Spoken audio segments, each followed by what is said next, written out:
Well, as this doubt has been brewing about the hyperscalers, they have been rushing to the bond market to help fund their AI ambitions. The amount raised by companies like Meta and Oracle ballooned to more than $75 billion. That's just since September.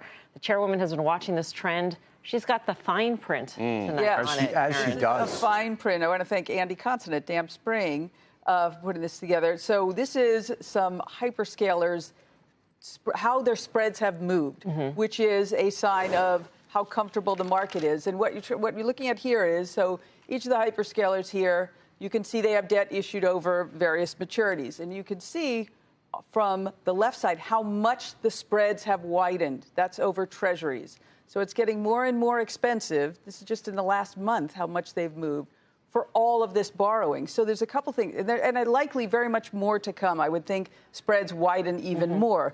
Just the sheer amount of debt coming to market. That's one thing.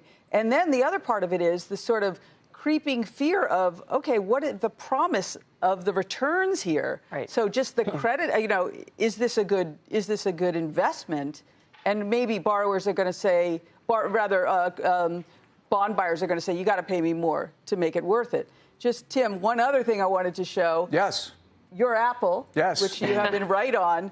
Let's look at their I feel like credit. she's about to hit me with a zinger. No, I'm not allowed to hit you with the zinger. They've sat it out, and if we look at their spread, it is nearly identical. It hasn't moved. I mean, it's practically a U.S. government bond credit. Right. So that's nice for you. For the other people to get more expensive, you hate to get into that vicious cycle of needing to pay more and more. And in theory, there's going to be more. There's going to be more bond issuance. I mean, I would imagine. And imagine if you think that Meta is going to increase their capex by significant amounts next year, then that's another reason why you might think there will be more supply coming to market.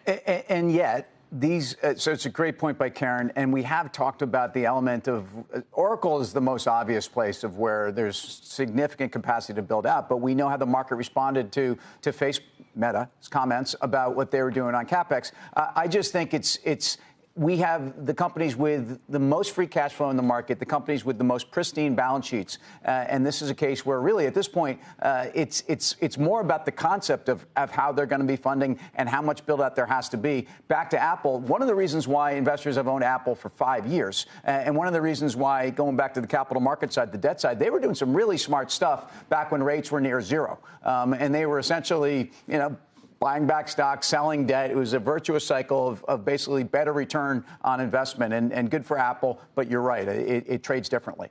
Just one more thing. There was that Sarah Fryer comment about OpenAI, and wouldn't it, that would be nice if they got a government backstop. Well, sure. I think she's walked that back. But who knows how much debt that will be. Right. Right. We haven't, a lot more to come there.